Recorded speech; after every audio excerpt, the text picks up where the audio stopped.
Hey YouTube, and welcome back to my channel. My name is Caitlin. If you're new here, if you're not, thank you so much for stopping back by. I talk about debt, savings, and budgeting on my channel for the most part. So today I am bringing to you guys another kind of 2021 wrap-up video where I'm going to show off, try to be humble about my total income breakdown and the deductions that came out of that. So let's dive into it. I did create a little spreadsheet to go over that, so I'll show that off.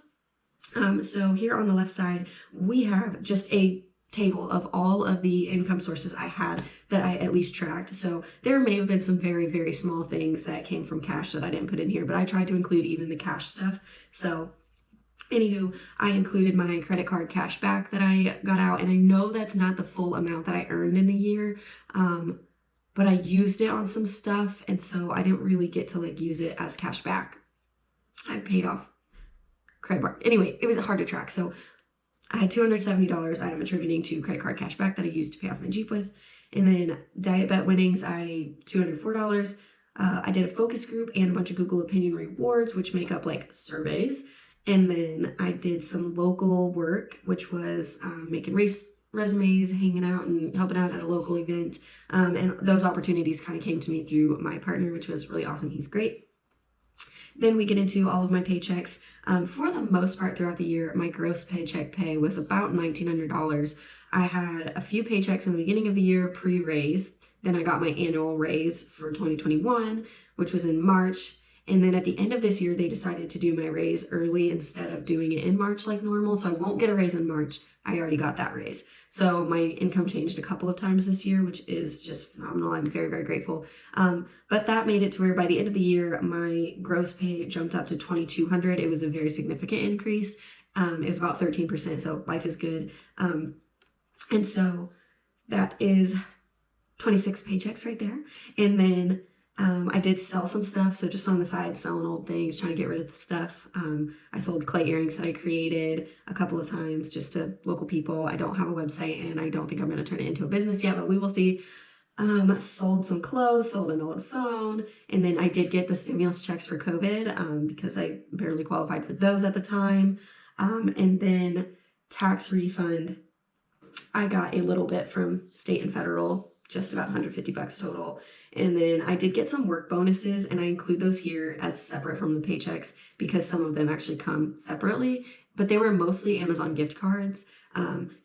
Still calling it income just because with it being Amazon, it's like if it was a Visa, I'm going to use it on Amazon anyway. I'm not buying stuff it's not a gift card to Lowe's or whatever. Even if it was Lowe's, I'd probably count it because we go to Lowe's. But anyway, since it's Amazon, it's basically like cash. It's like getting it to Walmart or something. You're going to use it. So I'm including that. And I got several of those. My job really is awesome. Trust me, guys. So yeah, with that. And then I did get a referral bonus that was significant for my job as well.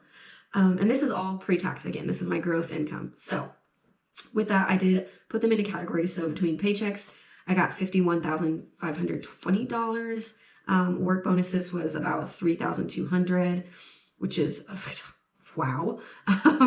Definitely don't expect to see work bonuses like that in the new year, but I think I'll still have a few next year, just smaller ones. Tax refund, I got $157. Government stimulus added up to $2,000 because I didn't get my last one from 2020 until 2021, so it was included here. Yard sale, that's selling my old stuff. I made about $168. Surveys and focus groups, that was about $165 because I did a focus group for $150. Cash back was $270. Gambling diet bet was $204. And I say gambling because next year when I do this, I'm probably going to have some stuff from scratch off tickets because I need to track that better because I do those sometimes. But usually I use the money from scratch off to buy more scratch offs so it doesn't add up. It's just a fun little thing. I do it maybe once a month, if that. So don't stress, I'm not gambling my money away. And then local side work was $65, adding up to a total of $57,751, which my goal for the year was $55 gross income. So made that. Life is good. And then I did do a little donut to show the breakdown, and that means my paychecks were 89%, and then work bonuses was 5.5. So I'm looking at over 90% was just coming from my job, and doing a good job at work. So feels good. I love that I get recognized at work for doing a good job. I do try my best. Working from home is hard, and I think that my boss has always done a really good job of recognizing that the community aspect that we're missing by working from home, she tries to like do a good job of keeping that going, because she recognizes all the benefits of working from home and doesn't want us to have to give those up just to have community. We are probably going to a hybrid schedule soon, but it will be like a 3 out 2 in, I think. So not bad. Anyway, back to the point. That's my breakdown for 2021. But the most interesting part to me is the deductions. So here we go. I broke up all my deductions into what they were and totaled them out. Luckily, we have an ADP site at work that showed me all these numbers, so I didn't have to figure it out myself. But so for federal, state, county, security, Medicare taxes, I paid a combined total down here of $11,296 to taxes. Feels great. Anyway, between retirement savings, that is a 401k and an HSA, I paid a total of $3,943. For insurance, I paid $569, and that was for medical, dental, vision, and a small, teeny tiny supplemental life insurance, because that one was only $15 for the year. I put like a teeny tiny, a bit, like less than $1 per check for that, but it doubles my life insurance through work, so that's cool, and I think it's worth it. So anyway, you can see some of the totals for the individual stuff there, but the larger totals are what I actually really care about, so I put those in here, listed those off. The total deductions for the year was $15,800, so keep that in mind.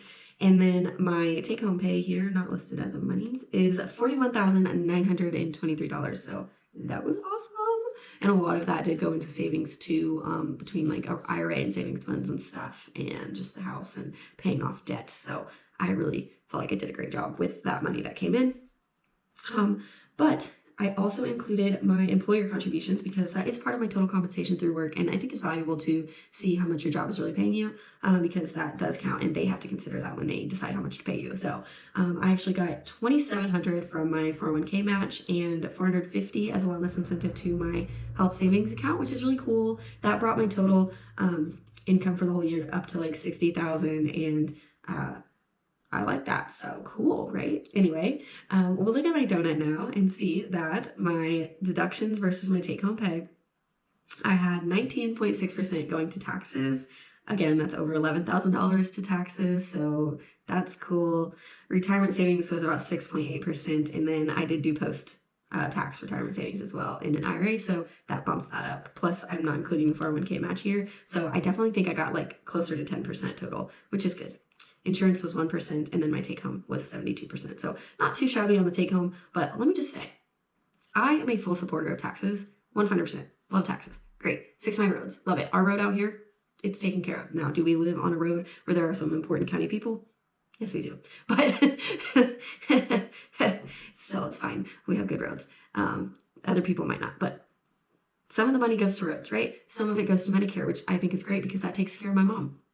But what I don't think is great about taxes is that we have a very, very, very, very, very, very unfair tax system. So what I mean by that is people who make like normal amounts of money, like, you know, the median or even just 100,000 or less or whatever, you know, people who are working, we are paying a lot more in taxes than very rich people, which is super annoying. Like, and don't get me wrong, their total tax number is going to be higher than mine, but they make a lot more money than me. So my point being, they pay a lower effective percent in taxes than we do. And it's just not right, in my opinion. So that's my hot take on taxes. I don't mind paying almost 20% in taxes at all. What bothers me is that other people don't have to pay 20% in taxes, and that's not right.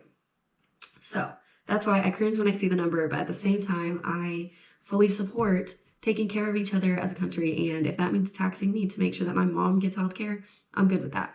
I'm good with it if it makes sure your mom gets health care. I don't care whose mom is getting health care because of my taxes. I just want somebody's mom to be getting health care, okay? So anyway, that's my spiel on taxes, and that's kind of all I had to talk about with my income. So thanks so much for tuning in, and I hope you guys have a great morning, noon, or night, whatever it is for you.